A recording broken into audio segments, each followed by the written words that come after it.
Hello friends, મારી channel ગુજરાતીમાં તમારું ખૂબ ખૂબ સ્વાગત છે.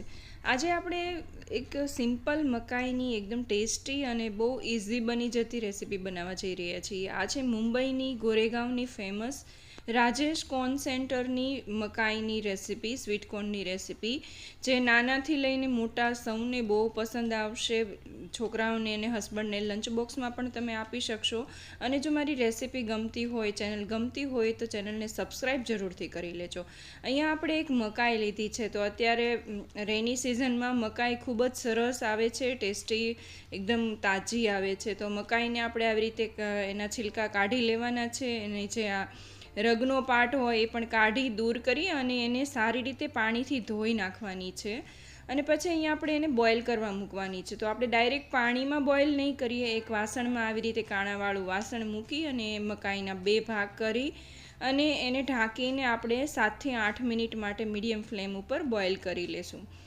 તો 7 થી 8 મિનિટમાં સરસ બોઇલ થઈ જશે. આપણે એકદમ હાર્ડ બોઇલ નથી કરવાની, આવી રીતે 50 થી 60% બોઇલ થાય ત્યાં સુધી જ બોઇલ કરવાની છે. અને આપણે બહાર કાઢી લઈએ. અને મકાઈવાળા છે સગડીમાં કરતા હોય છે એટલે એની મકાઈ કાળી નથી પડતી. તો આપણે અહીંયા આ પ્રોસેસ કરીએ ને તો આપણે મકાઈનો ટેસ્ટ પણ સરસ આવશે અને કલર પણ સરસ આવશે. તો પછી આપણે આને આવી રીતે કાચી પાકી શેકી લેવાની છે. એકદમ કાળી ન થઈ જાય એનું ખાસ ધ્યાન રાખવાનું છે. આવી રીતે મીડિયમ ગેસ ઉપર વારંવાર ચલાવતા એને થોડીક ડિઝાઇન પડે ને એટલી આપણે શેકી લેવાની છે. શેકાઈ જાય એટલે એને ઠંડી કરવા મૂકવાની છે. ઠંડી થઈ જાય ને એટલે એને દાણા આવી રીતે છરીથી અલગ કરી લેવાના છે. તો તમારે એક એક દાણો કાઢવાની જરૂર નથી. નાઇફથી આવી જ રીતના તમે ડાયરેક્ટ કાઢી શકો છો, કેમ કે ત્યાં કોર્ન સેન્ટરમાં પણ આવી જ રીતે એ લોકો મકાઈને છીલતા હોય છે. તો આ 200 રૂપિયાની મકાઈની એક ડીશ છે. તમને ઘરે 30 જ રૂપિયામાં બની જશે અને બધાને ખૂબ જ પસંદ આવશે. આવી રીતે એક એક દાણો થોડો હાથેથી છૂટો કરી લેવાનો. છૂટો થઈ જાય એટલે હજી એક પ્રોસેસ આપણે કરવાની છે. એક પેનમાં 1 ટેબલસ્પૂન જેટલું બટર લેવાનું છે. મેં ઘરનું જ માખણ લીધું છે. બટર હજી ગરમ ન થયું હોય ને એના ઉપર લસણની 2 કળીને મેં નાની ઝીણી કટ કરીને નાખી છે. મિક્સ હર્બ્સ 1 ટીસ્પૂન લીધા છે. પેરી પેરી પાવડર 1 ટીસ્પૂન લીધું છે. મિક્સ હર્બ્સ ન હોય તો ઓરેગાનો નાખી શકો છો. પેરી પેરી પાવડરની જગ્યાએ ચીલી ફ્લેક્સ યુઝ કરી શકો છો. તમારી ઈચ્છા અનુસાર તમે એમાં કાંઈ પણ મસાલા એડ કરી શકો છો. અને આપણે અડધી મિનિટ માટે આવી રીતે ચલાવવાના છે. ને પછી આપણે જે મકાઈ તૈયાર કરી હતી એ મકાઈની અંદર એડ કરી દેવાની છે. અને ફ્લેમને એકદમ લો જ રાખવાની છે. અને લો ફ્લેમ ઉપર આપણે આને 1 થી 2 મિનિટ માટે ચલાવી લેવાની છે.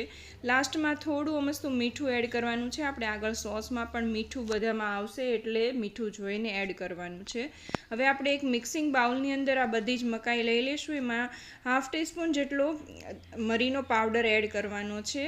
1 ટેબલસ્પૂન જેટલું મેયોનીઝ એડ કરવાનું છે. 1 ટેબલસ્પૂન જેટલો પિઝા સોસ એડ કરવાનું છે. ½ ટેબલસ્પૂન જેટલો ટોમેટો કેચઅપ એડ કરવાનું છે. જો તમને સ્વીટ ન ભાવતું હોય તો તમે કેચઅપને કેન્સલ કરી શકો છો. આ બધું સારી રીતે મિક્સ કરી દઈએ.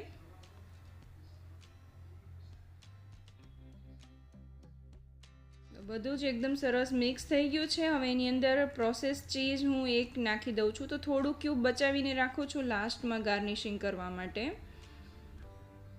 તો એક મકાઈમાં આપણે 1 ક્યુબ નાખવાનું છે. અને થોડુંક અહીંયા હું મોઝરેલા ચીઝ પણ એડ કરું છું.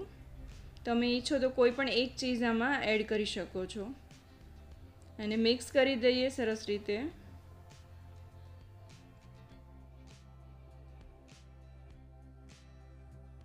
તો આપણી કોર્ન ભેળ બનીને તૈયાર છે. અને આપણે એક પ્લેટમાં લઈ લઈએ. તો આટલી કોર્નની ભેળ તમને ત્યાં ખાવા જશો ને તો 2 પ્લેટ આટલી આપશે. તો ઘરમાં એકદમ આસાનીથી બની જતી હોય તો આપણે કેમ ઘરે જ ન બનાવીએ. એની ઉપર લાસ્ટમાં મેં બચાવેલું ચીઝ ક્યુબ થોડુંક હું એડ કરી દઉં છું. અને થોડી કોથમીરની ફ્રેશનેસ આપું છું. એનાથી પણ ટેસ્ટ ખૂબ જ ફ્રેશ અને સરસ આવે છે. તો આપણી કોર્ન ભેળ બનીને રેડી છે. તમે ક્યારે બનાવો છો કોમેન્ટ કરીને જરૂરથી જણાવજો. તો રેસીપી ગમી હોય તો લાઈક જરૂરથી કરજો અને ચેનલને સબસ્ક્રાઈબ કરવાનું ભૂલતા નહીં. Thank you.